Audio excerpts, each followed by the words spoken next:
బాబు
బాబు బాబు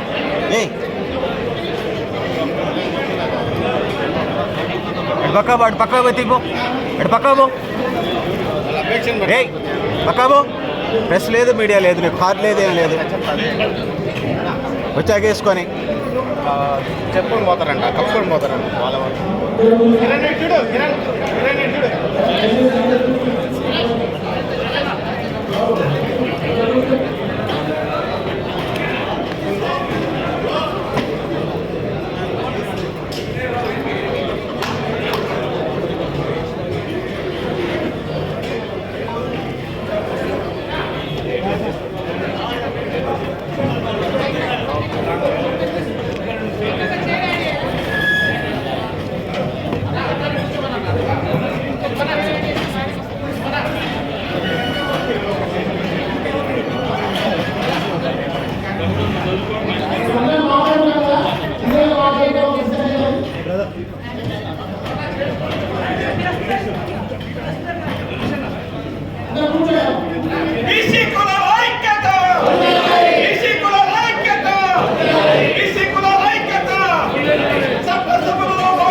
నాయకులకు, విద్యార్థి నాయకులకు, మేధావులకు, అట్లానే ఎంబీసీ కమ్యూనిటీకి సంబంధించి వచ్చినటువంటి నాయకులకు, అదేవిధంగా ముస్లిం సంచాలకులకు చేసినటువంటి నాయకులకు, ఇంకా ఎంతో మంది ఆదివాసీ, ఎస్టీ అన్ని రంగాలకు సంబంధించినటువంటి మేధావులు, ప్రజాస్వామ్యవాదులు, ప్రగతిశీలంగా ఆలోచించేటటువంటి పెద్దలందరూ కూడా గ్రౌండ్ టేబుల్ సమావేశంలో ఉన్నారు.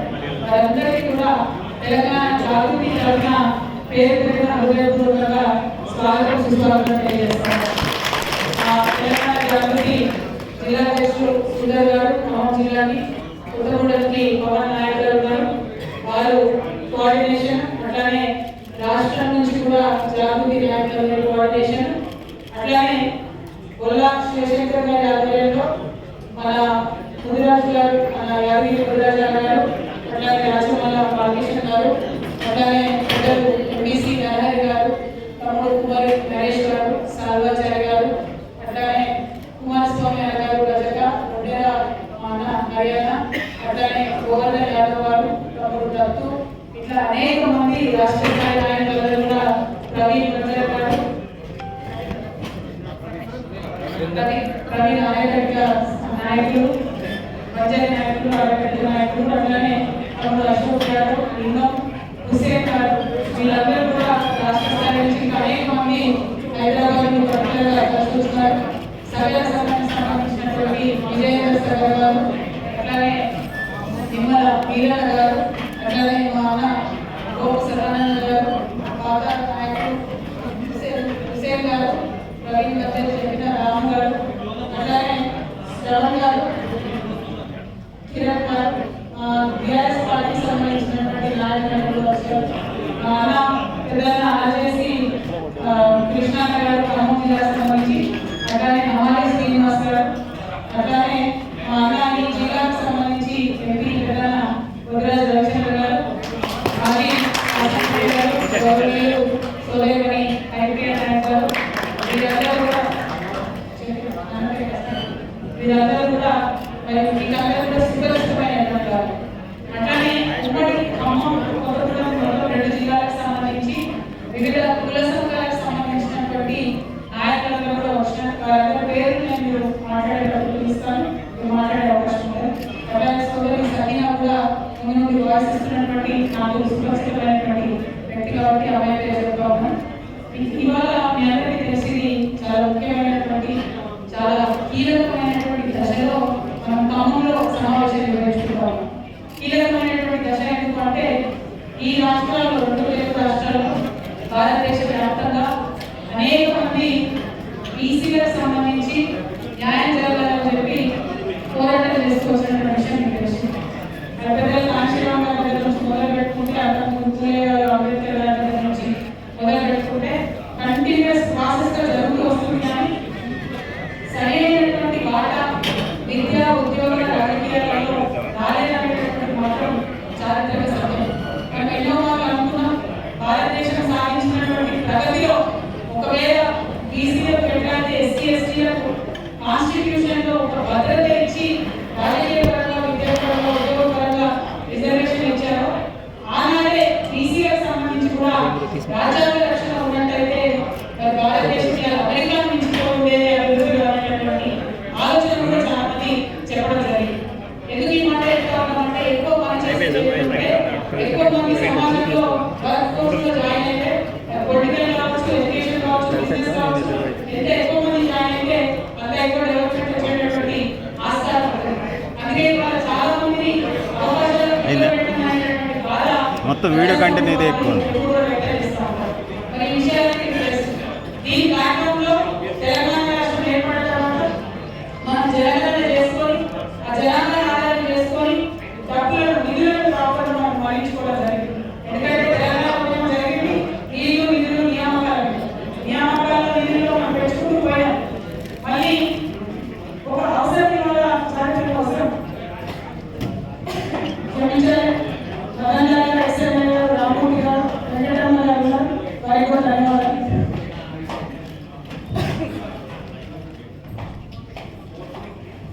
మళ్ళీ ఇవాళ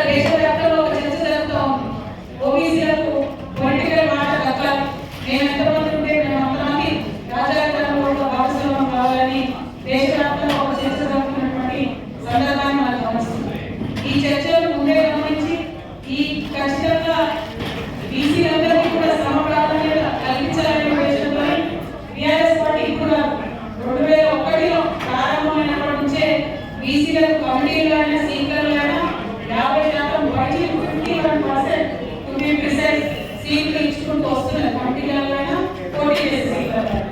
కానీ అది ఏ పార్టీ ఆ పార్టీ విధిగా పాటించింది కాబట్టి ఒక రాజ్యాంగబద్ధమైనటువంటి హక్కుగా బీసీలకు రాలేదు. అది రావాల్సిన సందర్భం ఇప్పుడు వచ్చిందనేటువంటి చర్చ జరుగుతున్నటువంటి నేపథ్యంలో గత సంవత్సరం కాలంగా తెలంగాణ జాగృతి ఖచ్చితంగా బీసీలకు న్యాయం జరగాల్సిందే అనేటువంటి ఉద్దేశంతో మనం ఒక పోరాటం మొదలుపెట్టాం. ఏ పోరాటం అని తెలంగాణ జాగృతి సంస్థలకు నేపథ్యం ఉన్నది. అసెంబ్లీలో ప్రెస్ మీట్లు సైలెంట్ ఉన్నారు. కూర్చోండి పిల్లలు. తెలంగాణ జాగృతికి ఒక నేపథ్యం ఉన్నది. అసెంబ్లీలో అంబేద్కర్ విగ్రహం పెట్టాలనేటటువంటి పోరాటం సరిగ్గా ఇవ్వాలని 13 సంవత్సరాల క్రితం అసెంబ్లీలో నేను ఒక సంవత్సరం పాటు పోరాటం చేసి 3 రోజులు దీక్ష చేస్తే ఆనాడు ఉమ్మడి ఆంధ్రప్రదేశ్లో తెలంగాణ జాగృతి పోరాట ఫలితంగా అసెంబ్లీలో అంబేద్కర్ విగ్రహం పెట్టించుకున్నాం. అంటే ఒక సామాజిక దృక్పథం ఉన్నటువంటి సంస్థ తెలంగాణ జాగృతి.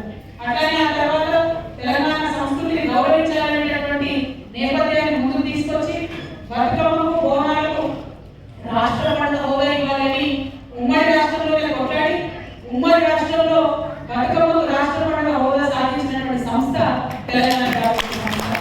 ఆ పోరాటాన్ని కొనసాగిస్తూ రాష్ట్రం సాధించుకున్న తర్వాత బోనాల పండుగ కూడా హోదా ఇచ్చడానికి కేసీఆర్ గారిని మద్దతు కోరి వారు ఇంటి కూడా జరిగింది. అంటే నేను మొదలుపెట్టినటువంటి ఏ అంశాన్ని కూడా ఎక్కువ వదిలిపెట్టాను. సో అదే నేపథ్యంలో అసెంబ్లీలో పూలే గారి విగ్రహం ఉండాలి అనేటటువంటి నినాదాన్ని ముందు తీసుకొని దానితో పాటు జనగణన జరగాలి, జరిగినటువంటి కుల జనగణనతో దానికి అనుగుణంగా రామశర ప్రకారం రిజర్వేషన్ పెట్టాలనే డిమాండ్తో తెలంగాణ జాగృతి గత సంవత్సరాల కాలంగా పోరాటం చేస్తూ వస్తున్నది. దాని ఫలితంగా ఇతర రాజకీయ పక్షాలన్నీ కూడా తోడుగా వచ్చినటువంటి ఫలితంగా ఇవాళ కుల జనగణన ఈ రాష్ట్ర ప్రభుత్వం చేసినటువంటి కులాల లెక్కలు మీరు చూసి వాళ్ళు మన ఒక స్టేట్మెంట్ పెట్టింది అసెంబ్లీలో. కానీ అదంతా తప్పుల జరగలో ఉంది అని రాష్ట్రంలో ఉన్న ప్రతి ఒక్క వ్యక్తి కూడా భావించిన విషయం మీ అందరికీ తెలిసింది. మరి ఆ సందర్భంలో మనం ఇవాళ రాష్ట్ర ప్రభుత్వాన్ని నేను జాగృతి నుండి ఈ రౌండ్ నుంచి ఒక డిమాండ్ చేస్తున్నాం. ఫస్ట్ ఏంటంటే మీరు కులగణన చేసినటువంటి కంప్లీట్ రిపోర్ట్ మీరు అసెంబ్లీలో పెట్టండి. ఆనాడు 2 పేజీలే పెట్టి 2 పేజీలు సరిపోవు. టోటల్ కులగణన లెక్కలు మీరు పెట్టండి. ఊరు వాడి ప్రతి విలేజ్ వాడిగా ప్రతి గ్రామం వాడిగా ఏ కులంలో ఎంతమంది ఉన్నారో లెక్క పెట్టండి. మేము చూసుకోవడానికి అవకాశం ఉంటుంది. ఎటువంటి అనుమానాలు తాగలేకుండా అవకాశం ఉంటుంది. కులాల వారిగా గ్రామాల వారిగా సంపూర్ణంగా రిపోర్ట్ పెట్టాలనేటటువంటి మొదటి డిమాండ్ చేస్తా ఉన్నాం. రెండవది రేపు పొద్దున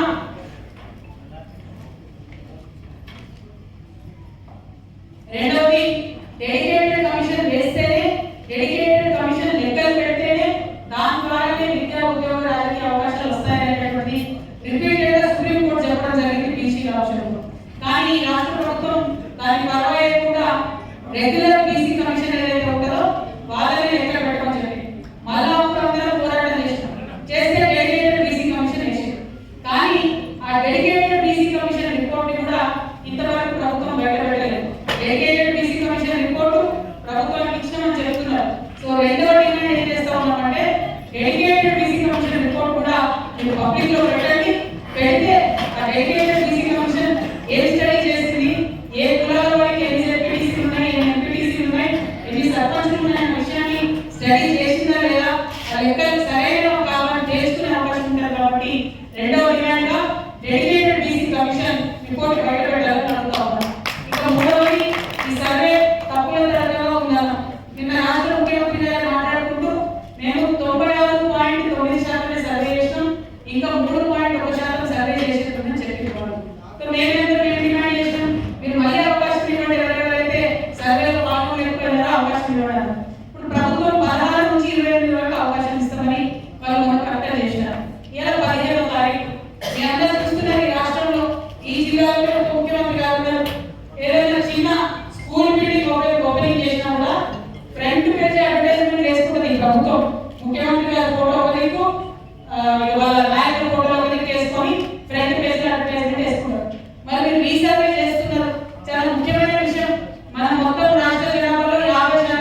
చాలా పెద్ద ఎత్తున ప్రచారం కల్పించాలని మూడో డిమాండ్ మేము ప్రభుత్వాన్ని చేస్తా ఉన్నాం. రేపటి నుంచి 28వ తారీఖు వరకు కంటిన్యూస్లీ యాడ్స్ రన్ చేయండి, కంటిన్యూస్ గా టోల్ ఫ్రీ నెంబర్ ఇవ్వండి, అందరూ కూడా ఎన్రోల్ అయ్యే విధంగా ప్రయత్నం చేయండి అని చెప్పి నేను ప్రభుత్వాన్ని డిమాండ్ చేస్తా ఉన్నాను. ఇక నాలుగోది అత్యంత కీలకమైనది ఈ సమావేశంలో దయచేసి మీరందరూ కూడా మాకు సూచనలు చేయాల్సినటువంటి అత్యంత కీలకమైన విషయం ఏంటంటే ప్రభుత్వం మన ఒత్తిడికి తలవగి కుల సర్వే చేసిన తర్వాత కేవలం ఒక స్టేట్మెంట్ పెట్టింది అసెంబ్లీలో. అందరం డిమాండ్ చేసినాం స్టేట్మెంట్ నైజత బిల్లు తీసుకురాని చెప్పినాం. అంటే ఇప్పుడు ఏమంటున్నారు, మేము బిల్లు తెస్తామని చెప్పి చెప్తున్నారు. ఎప్పుడు మార్చి 1st వీక్లో మొన్న బట్టి ప్రెస్ మీట్ పెట్టి ఏమంటారంటే విద్య ఉద్యోగ రాజకీయ రంగాలు అన్నింటికీ కలిపి 42%తో బిల్లు తెస్తామంటున్నారు. ఇది దారుణమైన అన్యాయం. ఎందుకు అన్యాయం అంటే వాళ్ళు ఇచ్చినటువంటి తప్పుడు లెక్కల ప్రకారమే బీసీలు 46% ఉన్నారు. రేపు మళ్ళీ రీసర్వే చేస్తారు 3.1%. అంటే అలా 1.5% బీసీలు ఉంటారు. అంటే ఏమవుతుంది 46 + 2% 48% బీసీలు వాళ్ళ లెక్కల ప్రకారం వస్తారు. అంటే ఉన్నదేమో 48%. మీరు విద్యలో 48% పెట్టిస్తారు. 48% బీసీలు ఉంటే ఎడ్యుకేషన్ లో 42 ఏ ప్రాంతంలో పెట్టిస్తారు. అంటే ఏ బీసీ కులాన్ని తీసేస్తారు, ఎవరి విద్య కులాన్ని చేస్తారు. ఇది అన్యాయం కాదు. ఒకసారి దయచేసి బీసీ లెవెల్లో ఆలోచించాలి. అట్లనే ఉద్యోగాలలో ఉన్నదేమో 45%. అంటే సవరించిన లెక్కల తర్వాత మనం ఎక్స్పెక్ట్ చేస్తున్నాం. కొన్ని 46 అనుకుందాం. మరి 47% ఎట్లా ఇస్తాం ఉద్యోగాలలో? ఇంకా 4% ఎవరికి తీసేస్తాం? మరి అది ఆలోచించాలి కదా మనం ఒకసారి. పొలిటికల్ రాజకీయంలో వాళ్ళు ఏమన్నారు 47% ఇస్తాం. సరే ఓకే, వాళ్ళు మేనిఫెస్టోలో 47 పెట్టారు. మరి అది ఏ ఎక్కడ పెట్టారో భగవంతుని దగ్గర ఎవరు చెప్పారో ఏ మీద చెప్తే 47 పెట్టారో నాకు తెలియదు. తిరిగి పొలిటికల్ 47% మనం మీరు మేనిఫెస్టోలో పెట్టారు. 47 పొలిటికల్ వేస్తే ఓకే. అట్లా ఓకే అనుకున్నా మీరు అన్ని ఒకటే బిల్లులో పెడితే ఎవరన్నా ఈ మూడింటిలో ఏదో ఒక్క అంశం మీద కోరుకుపోయినా బిల్లు చెల్లకుండా పోతుంది. ఇది ప్రభుత్వం ఉంటుందా నేను భావిస్తా ఉన్నాను. అందుకే ఇక్కడ ఖమ్మంలో ఉన్నటువంటి బీసీ విద్యార్థులను, బీసీ ఆడబిడ్డలను, బీసీ మేధావుని అందరినీ కూడా నేను విజ్ఞప్తి చెప్తా ఉన్నాను. ముఖ్యంగా అడ్వకేట్స్ దయచేసి సీరియస్ గా ఆలోచించండి విషయం. పొలిటికల్ రిజర్వేషన్ పక్కన పెడదాం. ఎడ్యుకేషన్ లో చదువులో నేను బీసీగా 46% మా జనాభా ఉంటే 42 మీరు ఎట్లా ఇస్తారు, ఏ ప్రాతిపదికన ఇస్తారు? 46 అడుగుదామా వద్దా అది మనం ఆలోచించాలి. 46% బీసీలకు విద్యలో సెపరేట్ గా బిల్లు పెట్టాలని చెప్పి నేను రౌండ్ టేబుల్ సమావేశం ద్వారా డిమాండ్ చేస్తా ఉన్నాను. అదేవిధంగా 46% ఉద్యోగాలలో కూడా బీసీలకు సెపరేట్ గా బిల్లు పెట్టాలని నేను ఇంకొక డిమాండ్ చేస్తా ఉన్నాను. రాజకీయంగా 47% మీరు అంటున్నారు, కానీ నేనైతే 46% ఇవ్వాలని అంటున్నా. 46% రాజకీయాలలో బిల్లు పెట్టాలని చెప్పి 3 సెపరేట్ బిల్లు పెట్టాలని చెప్పి నేను డిమాండ్ చేస్తాను. ఇక ఇంకొక కీలకమైన కుట్రకు ముఖ్యమంత్రి గారు తెరలేపింది. ఏంటి? కాంగ్రెస్ గవర్నమెంట్ ఎప్పుడైతే పని నుంచి తప్పించుకోవాలనుకుంటే మన రాష్ట్రంలో బీజేపీ వాళ్ళు ముందరకు వస్తారు. బండి సంజయ్ గారు, కిషన్ రెడ్డి గారు వీళ్ళు ముందరకు వచ్చింటున్నారు. ఏమంటున్నారు? మేము ఒప్పుకోపోయి బీసీలలో ముస్లింలకు ఎక్కిస్తారు రిజర్వేషన్ అంటున్నారు. ఏమని మేము అడిగినాం? నేనేమన్నాము? ఈ లెక్కల ప్రకారం 46% బీసీలు ఉన్నారు, 10% ముస్లిమ్స్ ఉన్నారు. సో 46 + 10 56% ఇవ్వండి రిజర్వేషన్. మేమేమి బీసీలకు తీసి ముస్లింలకు ఇవ్వమంటలేం కదా. మీరెందుకు హిందువులు ముస్లిం మధ్య పంచాయతీ పెట్టే ప్రయత్నం చేస్తున్నారు? కేసీఆర్ గారు ముస్లింలకు సపరేట్ గా రిజర్వేషన్ ఉండాలని 2015లోనే ఎప్పుడుతో కేంద్ర ప్రభుత్వానికి అసెంబ్లీలో తీర్మానం చేసి పంపింది. మా స్టాండ్ అప్పుడు ఇప్పుడు ఒకటే. ముస్లింల జనాభా ఎంత ఉంటే వాళ్ళకంత విద్యా ఉద్యోగ పొలిటికల్ రిజర్వేషన్ ఇవ్వండి. ఎస్టీల విషయంలో చేయలేదు కేసీఆర్. ఎస్టీలకు ఏం చేసారు? ఒక ఆఫీస్ మెమోతో 10% రిజర్వేషన్ ఇవ్వగలిగిన మన ఇవాళ ఇంప్లిమెంట్ అవుతా ఉంది. నేను డిమాండ్ చేసేది ఏంటంటే ఇవాళ ముస్లింల పేరు చెప్పి బీసీలకు ముస్లింలకు పంచాయతీ పెట్టవద్దు. ముస్లింల రిజర్వేషన్ బీసీల నుంచి తీసేసేయమంటే 46% బీసీస్ + 10% ముస్లిమ్స్ 56% ఎడ్యుకేషన్ లో ఇవ్వమని అడుగుతా ఉన్నాం. 56% ఎంప్లాయ్మెంట్ ఇవ్వమని అడుగుతా ఉన్నాం. 56% పొలిటికల్ గా ఇవ్వమని అడుగుతా ఉన్నాం. మరి ఈ అంశాలు ఇవాళ ఖమ్మం జిల్లాలో ఉన్నటువంటి బీసీ మేధావులందరూ ముందు పెట్టాలని చెప్పి నేను మీ దగ్గరికి రావడం జరిగింది. ఇవాళ రౌండ్ టేబుల్ కాన్ఫరెన్స్ లో రాష్ట్ర స్థాయి నాయకులందరూ కొంచెం వెనక్కి ఒక స్టెప్ వేద్దాం. జిల్లాలో ఉండేటటువంటి బీసీ కుల సంఘ నాయకులకు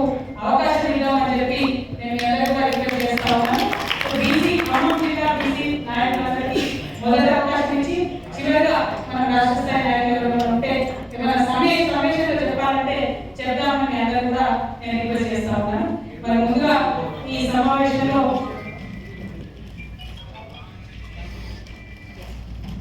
ఇవాళ చాలా మంచి రోజు. పొద్దున్న నుండి కూడా మేము చాలా చోట్ల సంత్ సేవాలాల్ మహారాజ్ గారి జన్మదినాన్ని సెలబ్రేట్ చేసుకుంటూ వస్తా ఉన్నాం. మరి మళ్ళా ఒకసారి ఇక్కడ ఉన్నటువంటి మీ అందరికీ ప్రజలందరికీ కూడా సంత్ సేవాలాల్ మహారాజ్ యొక్క జన్మదినం సందర్భంగా జయంతి సందర్భంగా శుభాకాంక్షలు తెలియజేస్తా ఉన్నాం. మరి ముందుగా మా అన్న ఆర్జేసి కృష్ణ గారిని ఒకసారి మాట్లాడడం కూర్చొని మాట్లాడండి. Thank you. జై తెలంగాణ, జై బీసీ, జై పూలే, జై పూలే, జై భీమ్. రెండు కల్పనకపోతే అన్యాయం జరుగుతుంది. ఒక రెండు కల్పనాలు మనం ఒకరికొకరు రిజర్వేషన్ సపోర్ట్ చేసుకోవాలి. జై బీసీ, జై పూలే, జై భీమ్.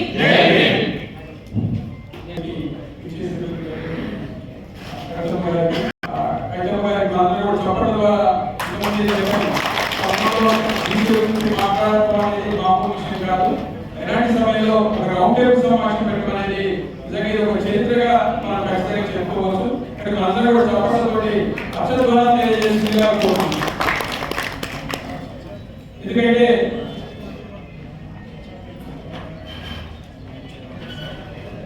ఒక అంశం క్రమం ఒక అంశం. రాష్ట్రంలో ఒకవేళ బీసీలకు అన్యాయం జరుగుతుంది అంటే క్రమంలో మరింత అన్యాయం జరుగుతుంది. క్రమంలో బీసీలకు సంబంధించిన అంశాల్లో మాట్లాడడానికి లేకపోతే ప్రశ్నించడానికి కూడా ఎక్కడ పరిస్థితి. ఇలాంటి సమయంలో కవితకి ఒక మూడు స్తంభాలు, ఒక పార్టీ మూడు స్తంభం క్రమంకి ఇచ్చేసి మళ్ళీ బీసీ సంఘాలన్నింటి కూడా ఒక వేదిక మీద తీసుకొచ్చి ప్రశ్నించడం అనేది రాష్ట్రంలో మొట్టమొదటిగా క్రమనించే మొదలుపెట్టాలని నిజంగా మనస్ఫూర్తిగా ధన్యవాదాలు తెలియజేస్తున్నాను. ఎందుకంటే మిత్రులందరితో చాలాసార్లు మీటింగ్ లో పాల్గొన్నాం. బీసీ సంఘం చూసి చాలా బాగా అనిపిస్తుంది.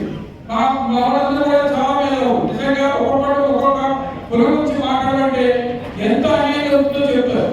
కానీ రాజకీయంగా పోరాడే సమయంలో ముక్కలుగా విడిపోతున్నారు. అభిప్రాయ భేదాలతో అందరి అభిప్రాయం బీసీ అభివృద్ధి. కానీ రాజకీయంగా వచ్చేటప్పుడు ఎవరి వాడు విడిపోవడం వల్లే మనకి నష్టం జరుగుతుంది. గతంలో అయినా ఇప్పుడైనా బీసీకి సంబంధించి 56% చూపెడుతున్నారు. 56% చూసినప్పుడు మరి ఖమ్మం జిల్లాలో మనం పరిశీలిస్తే రాజకీయంగా ఎక్కడ కనీసం 10% కూడా మన రాజకీయంగా పొందలేకపోతున్నాం. ఇలాంటి సమయంలో మనం కవితమ్మ గారి ప్రభుత్వం చెప్పుకున్నాం. మహిళా బిల్లు కావచ్చు, అసెంబ్లీలో అంబేద్కర్ కావచ్చు. ఈరోజు బీసీ కులగారి కంటే ముందే బీసీల గురించి ఒక ఉద్యమంగా ముందుకు వచ్చిన సమయంలో అనుకోని విధంగా మనందరూ కూడా కులగాలి అనే విషయాన్ని ప్రభుత్వం ముందు పెట్టింది. ఈరోజు ఈ కులగాల ద్వారా ఏదైతే మన రాజ్యాంగంగా మన బీసీలు ముందుకెళ్ళాలని మనం పోరాడుతున్నామో అది అనుకున్నానికి ఈరోజు ముందుకు వచ్చిన కవితమ్మ గారికి మనందరూ కూడా ధన్యవాదాలు తెలియజేస్తాం. అలాగే ఇప్పుడు చెప్పినట్టు ప్రతి తీర్మానాన్ని కూడా మనం ఆమోదం పెట్టేస్తున్నాం. రాబోయే కాలంలో ఖచ్చితంగా ఈ రౌండ్ టేబుల్ సమావేశం ద్వారా ప్రతి కులానికి ఉన్నటువంటి ఇబ్బందులు, ప్రతి కులానికి కూడా రాజ్యాంగంగా వాళ్ళు జరుగుతున్న అన్యాయాలు అవన్నీ కూడా మనం చక్కగా క్లుప్తంగా మాట్లాడుకున్నట్లయితే అందరికీ కూడా మన సమస్య మీద అవగాహన ఏర్పడుతుంది. కానీ ఈ రౌండ్ టేబుల్ యొక్క ఉద్దేశం కూడా ఖచ్చితంగా సక్సెస్ అవుతుంది. కాబట్టి ప్రతి ఒక్కరు కూడా చక్కగా ఉపయోగించుకోండి. ఎవరు మూడు కాపులకు సంబంధించి మూడు కాపులకి అసలు భూమికరణ పత్రం ఇచ్చేటప్పుడే సమస్య మొదలవుతుంది. పక్కనే ఉన్న ఆంధ్రలో ఓసీ రావడంతో మనం పక్కనే ఉన్న తెలంగాణలో ఎవరైనా మనకి అంటే మూడు కాపులకు సంబంధించి ఇబ్బందులు గురి చేయాలనుకునేటువంటి ఎంఆర్ఓ వచ్చినప్పుడు చాలా ఇబ్బంది కలుగుతుంది. గతంలో గమనంలో పరిశీలిస్తే ఆ ఎంఆర్ఓ గారు పూర్తి స్థాయిలో మూడు కాపులని కూడా సర్టిఫికేట్ చెప్పే పరిస్థితి. మనం కేసీఆర్ గారు ఒక మాట చెప్పారు. తెలంగాణ స్వాతంత్ర తర్వాత తెలంగాణలో పుట్టిన ప్రతి బిడ్డ, తెలంగాణలో ప్రతి బిడ్డ కూడా తెలంగాణే. అయినప్పుడు కూడా కొంతమంది అధికారులు కావాలని మరి సర్టిఫికేట్ ఇచ్చేటప్పుడు ఇబ్బంది పెడుతున్నారు. ఇది కవితమ్మ గారి దృష్టి కూడా మనం తీసుకెళ్తాం. రెండవది బీసీలకు సంబంధించి మరి ముందుకి అందరికీ ఐక్యత చేసుకుంటూ మరి రాజకీయ వైపు తీసుకెళ్తుంటే ఈ మధ్యకాలంలో ముందు కాపులు అచ్చిపెట్టుకోలేదు. మన గతంలో ప్రభుత్వం 18% దాదాపు 28 లక్షల మంది ముందు కాపులు చూపెడితే ఈరోజు ప్రభుత్వం 8% తగ్గించి అలాగే 13 లక్షలు మాత్రం చూపించింది. అంటే ఒకవైపు రాజ్యాంగ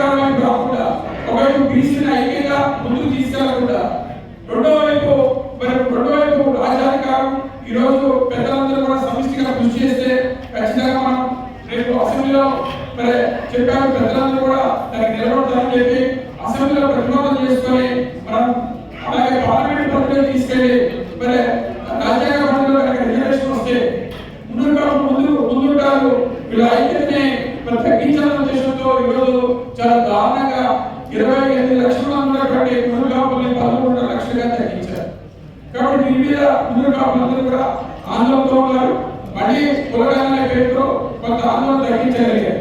అయినప్పటికీ కూడా జరిగిన ప్రతి అన్యాయాన్ని కూడా పెద్దలు మీ దృష్టిలో ఉంచుకొని ఖచ్చితంగా మా తరఫున కూడా ఒకవైపు బీసీ రాజ్యాధికారం, రెండో వైపు మునుగు సంఘంగా నాకు అవకాశం ఇచ్చారు కనుక మునుగు కాపులు జరుగుతున్న ప్రతి అన్యాయం మీద కూడా మీరు దృష్టి పెట్టాలని కోరుకుంటే అవకాశం